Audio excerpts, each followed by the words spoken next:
Cd&Sam podcast, episode 23. We're back here after 2 weeks with another episode on this Monday evening.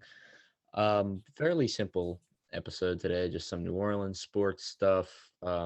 Be sure to, I guess it's going to be on YouTube. So subscribe to our YouTube. This will be on Spotify and Apple Podcasts as usual. Be sure to leave a 5-star review there. Leave a comment. Help us get the Cd&Sam podcast out to more listeners like you. You see how I added that little like you part? Yeah. It's new. Make it personal. Yeah. Don't be like Ryan Saunders and leave a Yeah, Saunders 0-star is a bum because he's salty that we didn't get him on. I want to kick the episode off by talking about Jose Abreu signing with the Astros. Oh, I feel this is not good, Sam. This is really bad. Yeah, because the Astros really had two position holes, and it was catcher and first base. Yeah. Filled one of them, and so that's not good.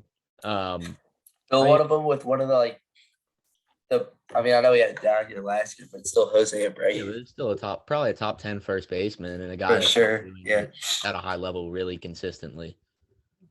So I mean, they're heavy favorites at least in the AL again, and probably across the MLB because the Dodgers always choke. But maybe the Braves will surprise us. It's okay. Yankees re-signed IKF. We're okay. Yeah, we got IKF back. We got Rizzo back. That was genuinely good news.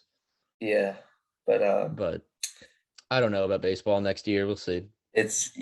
I went into last year with expectations that the Yankees were gonna do good things, and they did to an extent.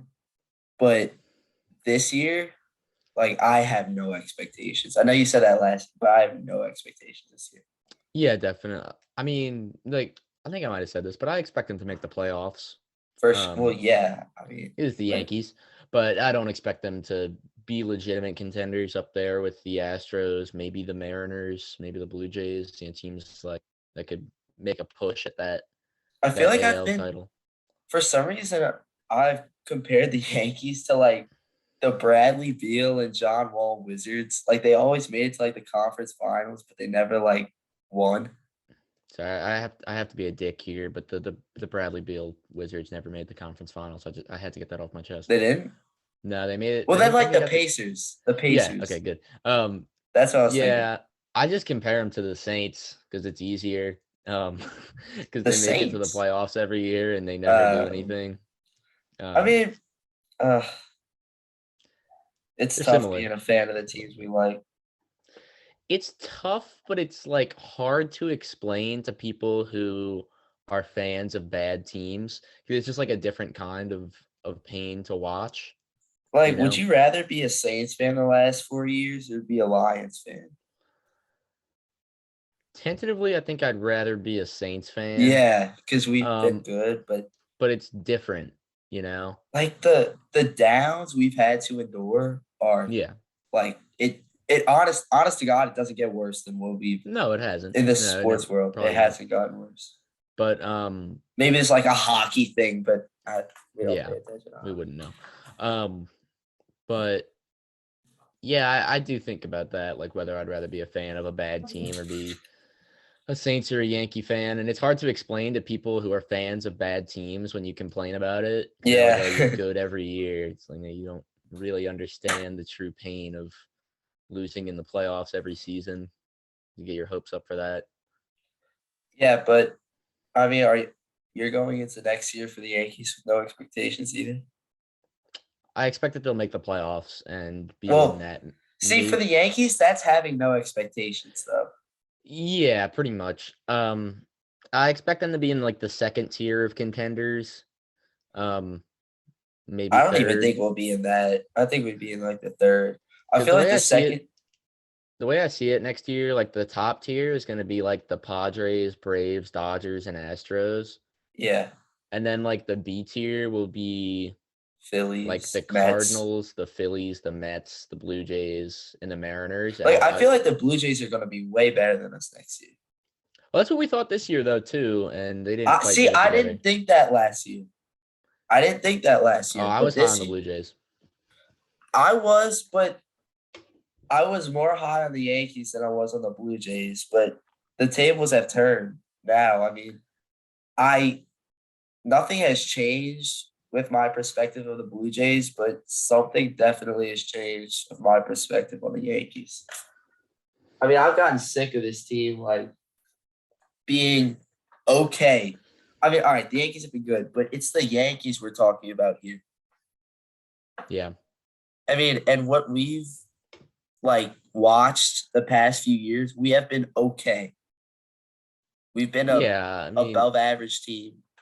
there But hasn't, while we've been good and we've been, in playoff contention and in championship contention, there's never been a year where you said, like, oh, going into the playoffs, the Yankees are the favorites to make it at the AL. And that, yeah, that hasn't I've happened never yet. felt that way with the damn Yeah, Astros. it certainly hasn't. Except for that one year in Like that. 2017. That was it. Well, the year in 2017, we weren't favorites. We just got on a run, got But I hot, just and felt got like that upended. year was different for some reason. Well, it's because that was the only time that the Yankees have hit in the playoffs in our Yeah, lifetime. I know. um, they struggle with it every year. You saw them. I think they struck out in Game 2 maybe 20 times to the Astros this year. So they don't hit. Their pitching seems to get it together most of the time. Yeah, We've no, also I mean Chapman, but for the exception of that. yeah, the bullpens had some blunders, but the starting pitching is always pretty good.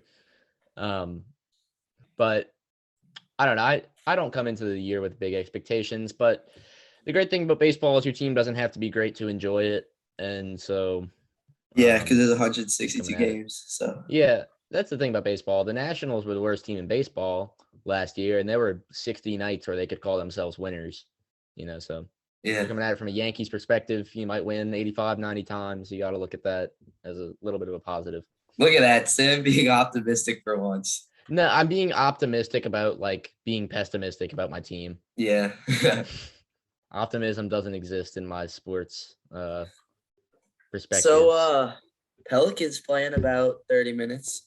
Yes, with the Thunder. I was gonna go, and then my dad got stuck in jury duty. It's unfortunate.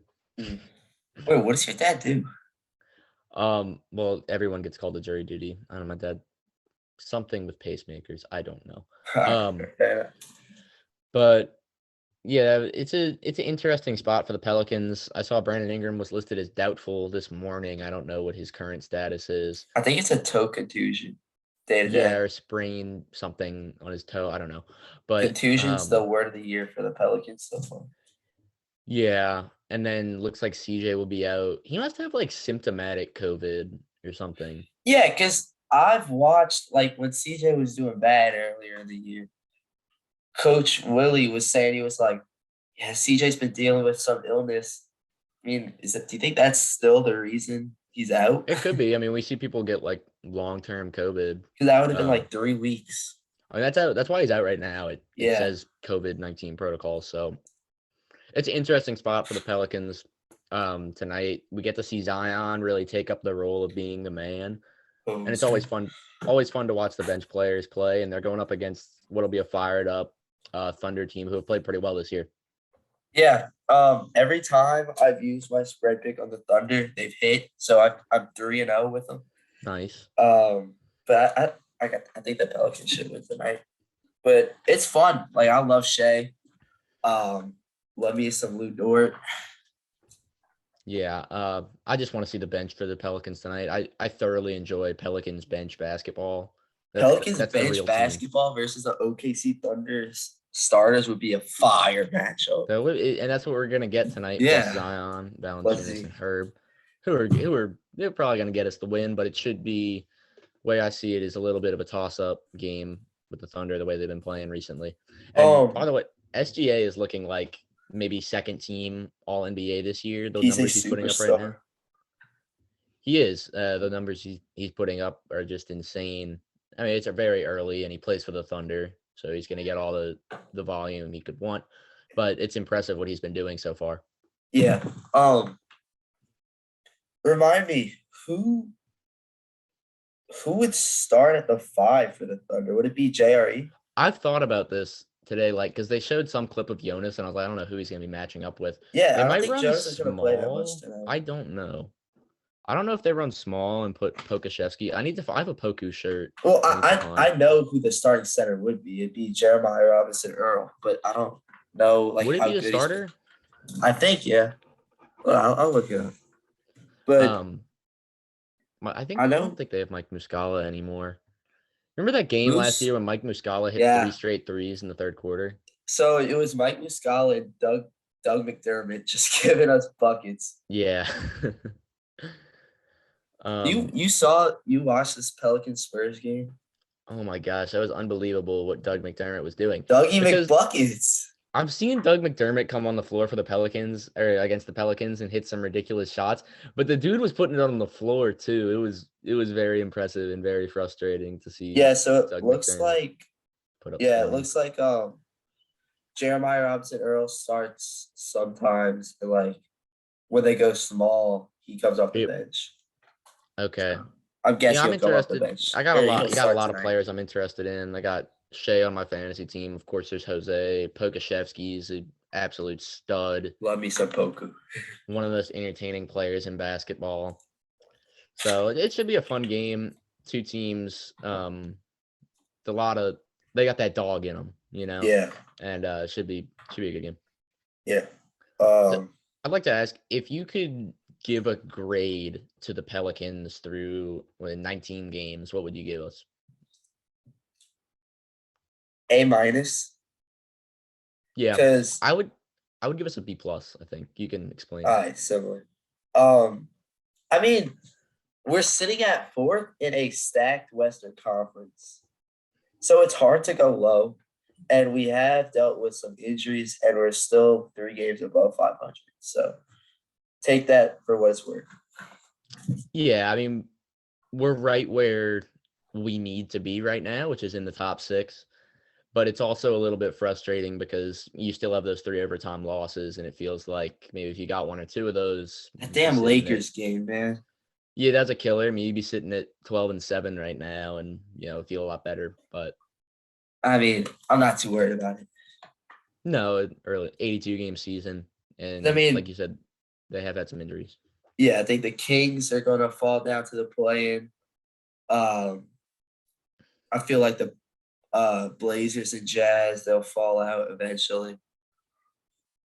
But I do feel like the Timberwolves are going to get their stuff together and rise up. And they've been playing a little bit better recently. Yeah. And another team like that will be the Warriors, who I'm sure will climb through the standings as the season goes on. Yeah, I don't know. The Warriors don't really scare me that much for some reason. But not in the regular season, but you get to the postseason, they whole got different juice. team. Yeah. That's what it was last year. Dude, Lakers. I think they've won like 4 out of their last 6 or something. Yeah, and a big difference has been Russell Westbrook off the bench, and obviously having those 2 guys healthy. But what Russ has been doing has been really impressive as the 6-man role. He's really facilitating, and he's scoring at a decent clip too. So. Yeah, and he's not like Russell Westbrook naturally is going to turn the ball over a decent amount, but he hasn't turned the ball over nearly as much. Like I saw a stat the other day. It was down like significantly from when he was starting. I guess he's like not trying to do as much, just coming off the bench. Yeah. I mean, what AD and LeBron are going to give you. They're 2 of the best players in the world. See, no, you really don't. Because Anthony Davis, like, I feel like at the beginning of the year, AD was like criminally underrated. And I'm a Pelicans fan, I'm saying that. But he's like, I wasn't expecting him to be playing this well. Yeah. Like, he's been putting up legendary numbers. He's been great. Yeah. Yeah. So, I mean, those 2 players, where they've been playing, even LeBron, who's maybe taken a little bit of a step back, but Malik Monk stuff, or not Malik, Lonnie Walker. Lonnie Walker. That's what I was going to say. Lonnie Walker and Russell Westbrook have been the help that the Lakers were lacking in their first 12 games. And so maybe they can start making their push towards the postseason as 29 fan bases hope that they don't. Yeah, I don't think. Like, what fan base do you think has any sympathy for the Lakers? Sympathy for the Lakers. I'm trying to think if there's any team in the West that like they've helped at any point, but I don't know. I don't think Um, any. I mean, nobody. If you're not dude, a because when Lakers you fan, think about nobody it, goes, "Oh, I like the Lakers," yeah, when you unless think you're a about it, LeBron fan. even the Kings and the T Wolves had beef with the Lakers because they lost like their only conference finals appearances to them. And when you got like when you have beef with the Kings and the T Wolves, then it's Everybody, serious. if you have beef with the Kings and the Timberwolves, and you have beef with everyone. Everyone, yeah. So no one likes the Lakers. So I mean, Pelicans hopefully have they, beef just because of AD. yeah, yo, of course, yeah. And then I mean we lost to them in 2011, but I guess that wasn't a big deal. Yeah. Uh, but Was that the year we were the 2 seed? no, that was the year we were the 7 seed. We were the 2 seed in 2008 That was an and lost 7-game series to the Hugo the Spurs. Hornet. Yep. Hugo was a great mascot, He man. is I'm a sad we great let him go. mascot. Do you remember old Pierre, like the original Pierre? Yeah. That it looked like he murdered kids Yeah. and then ate And them. then you have the Dahmer style. Then you have Yes. the baby cakes mascot. The baby cakes mascot just looks like there's something wrong with him. Like Like who in their right mind created that I thing? don't know who designed it. It's really funny, like out of context, but it's interesting. Yeah, for sure. You got any other NBA takes? Other than I think I know you might not agree with this, but I think the Boston Celtics are the best team in the league. They've been playing really well, but you have to question Jason Tatum after that finals performance last year. What they've done this year, man, and they don't have Rob. I Yeah. mean, like it's hard to deny their success. Oh, I mean they've been amazing, and Jason Tatum looks like he MVP this year, which by the way I'd lose $30 on, so I wouldn't be great. But With who? Jack? Jack, I think Will, and then I have another friend that I have that bet with. Interesting. But yeah, they've been really good. But like I said, I still question their viability in the playoffs. Whether Jason Tatum can lead them to the finals, or not to the finals, to a championship.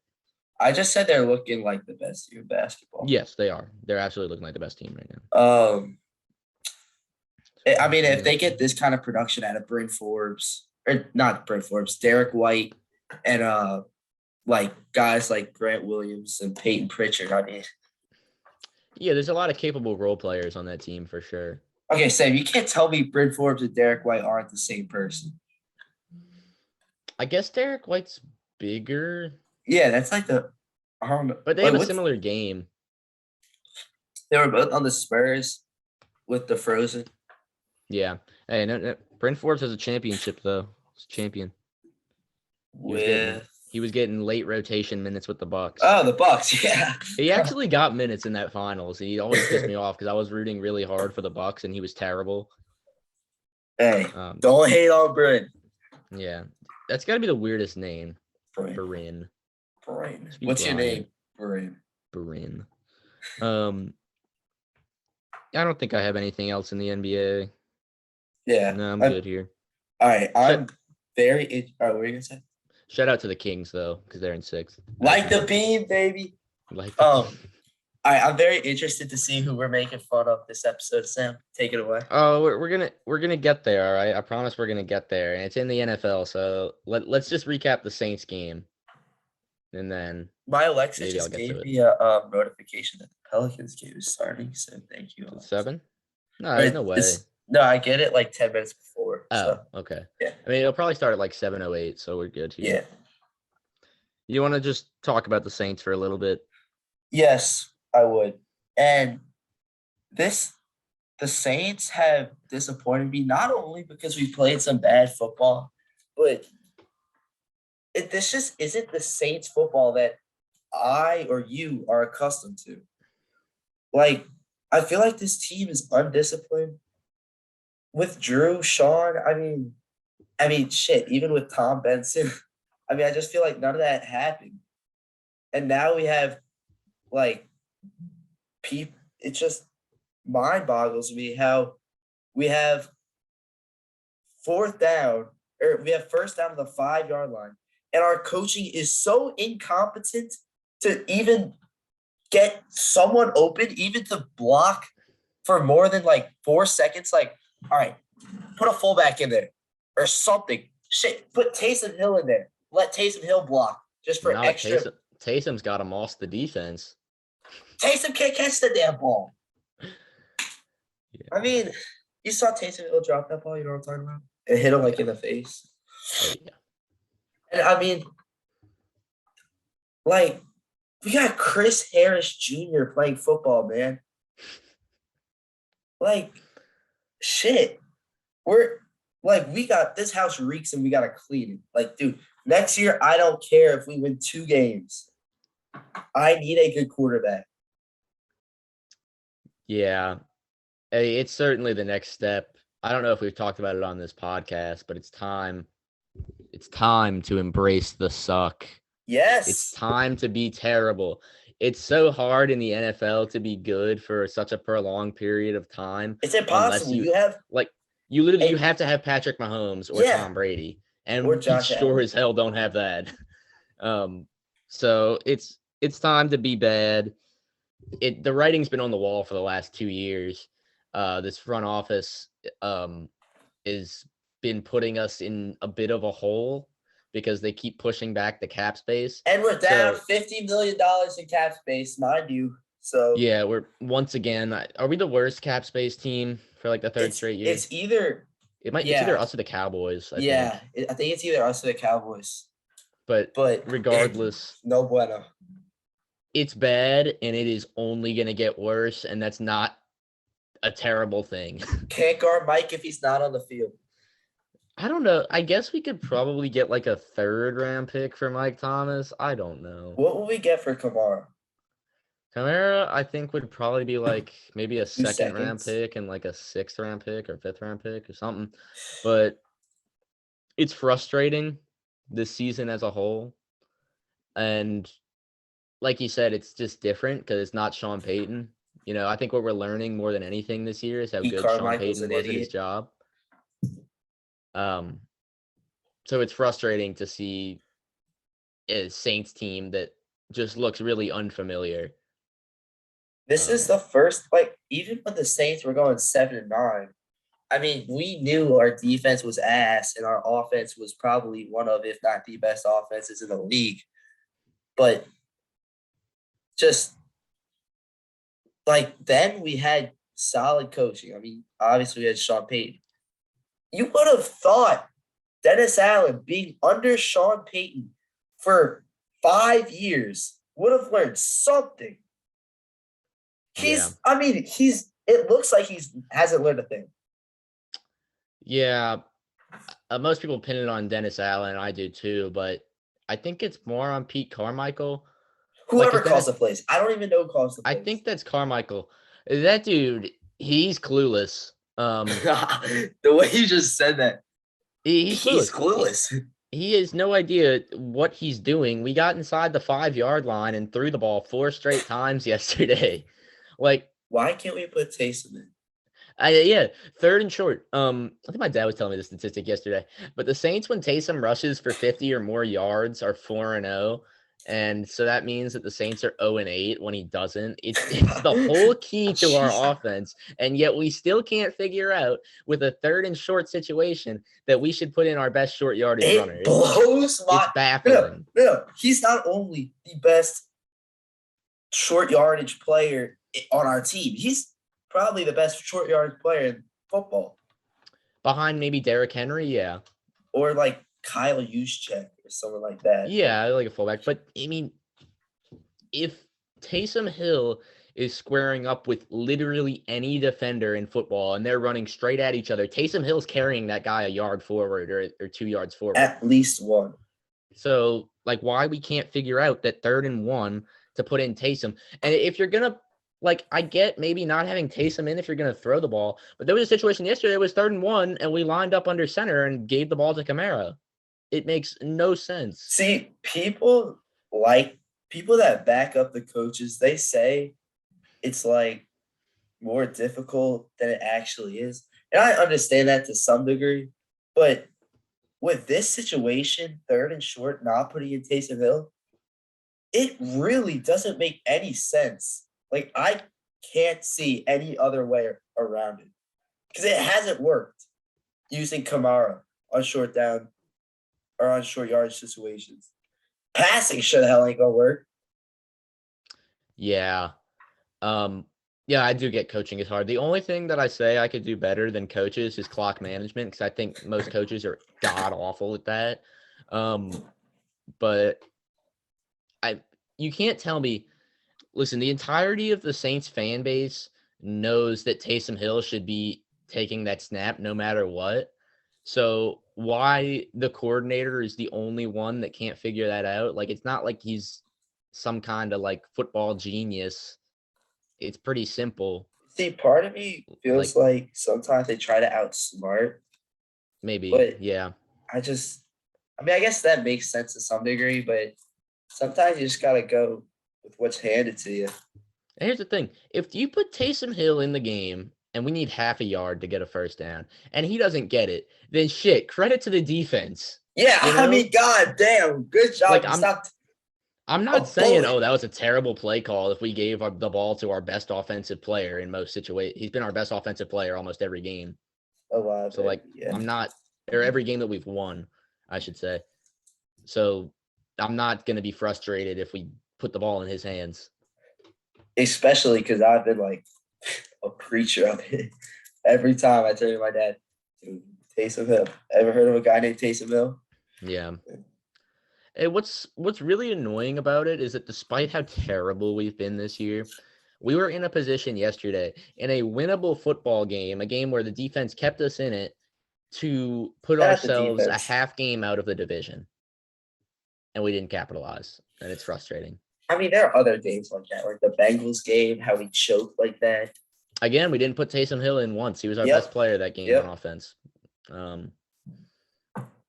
But it's, like I said yesterday, you look at it, you missed field goal, you fumbled twice in positions where you could have got points.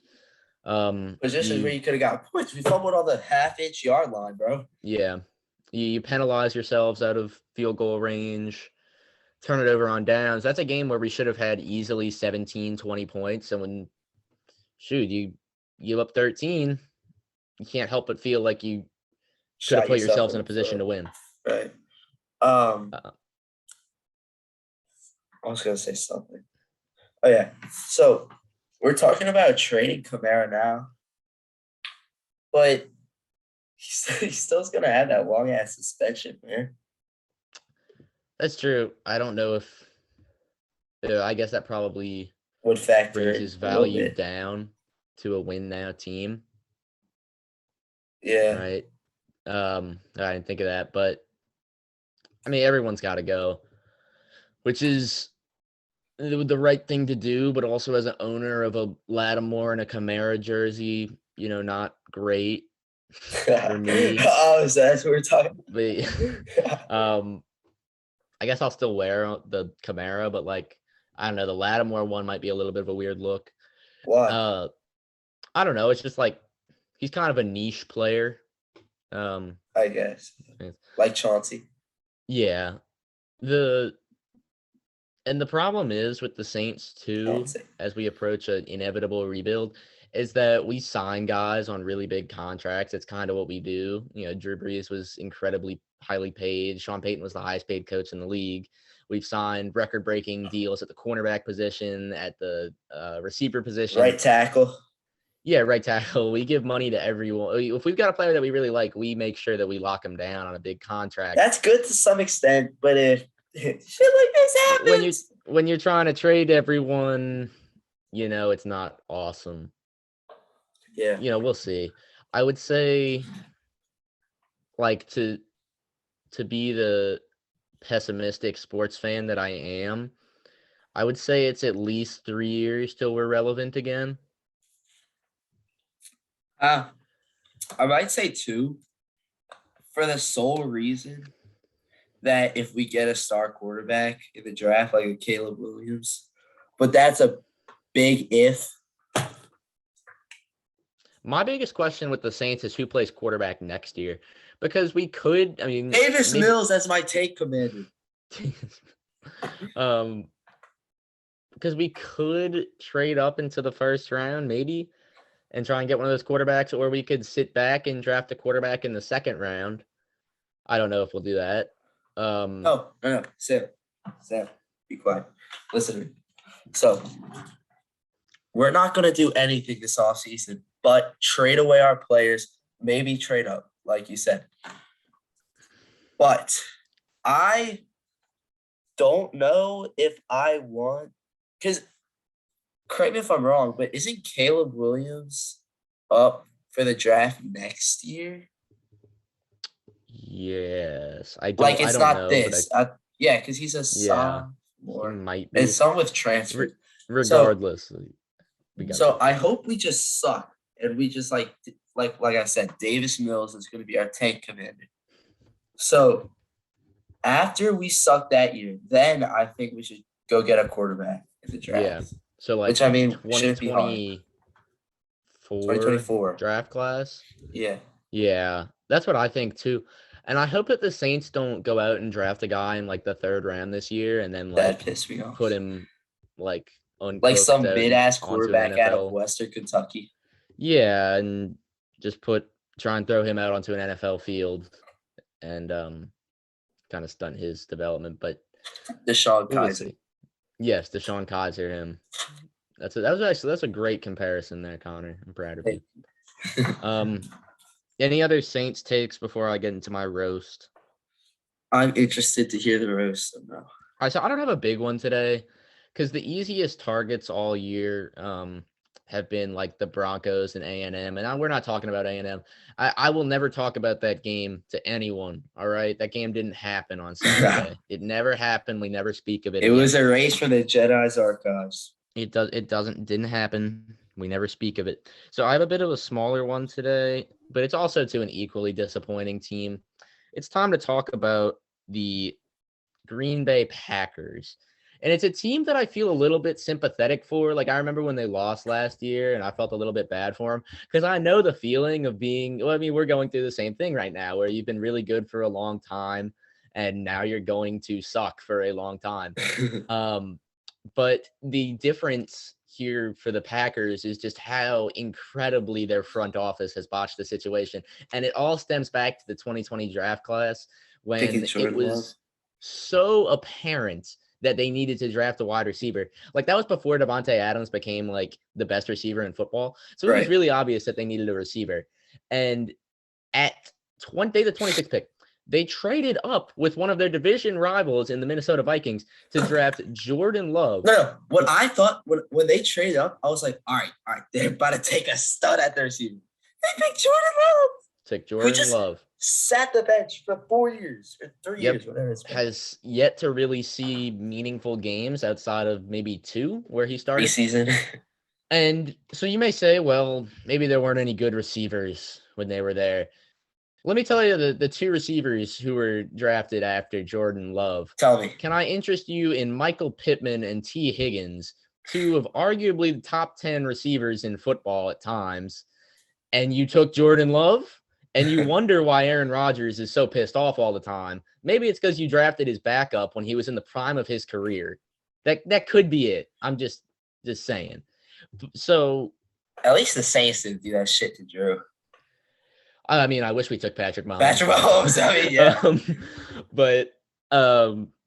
So the Packers have just botched opportunity after opportunity, 0-4 in the playoffs to the 49ers, including losses to Colin Kaepernick, who, no offense to Colin Kaepernick, he wasn't great, and a loss to Jimmy Garoppolo, which is just like 13-3 on your home field divisional round, MVP Aaron Rodgers, and your special teams just absolutely kills you.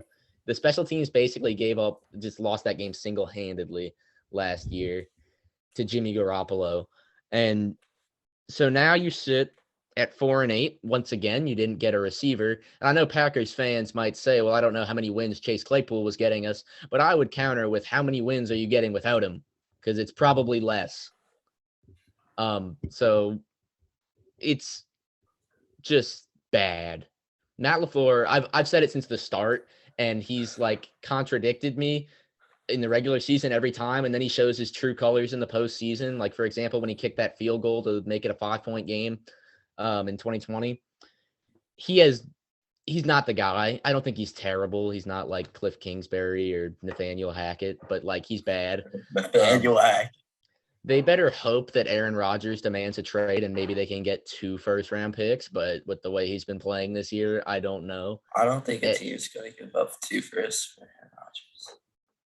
Maybe not. And so it's probably just time to trade everyone. What is a team that would do that? It would be a team that feels like they're there, but they need a quarterback. So maybe if the Giants were to say that they went all in with, they don't like Daniel Jones. Maybe the Colts, maybe the Commanders. I mean, the Colts have traded for a different quarterback every year, so you never know. Yeah, true. Aaron Rodgers is going to be a Colt when he's 40. Yeah, pretty much. So those teams maybe, but it's a bad look for the Packers. And I don't know what you can say to be optimistic about them right now. Yeah, I agree. We have a minute and a half left here, so any more NFL takes?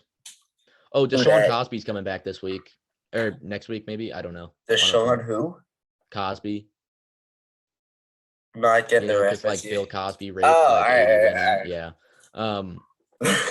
God damn, Sam. Patriots are surprisingly good. I was tempted to go with Zach Wilson today, but I figured I honestly don't know why you didn't.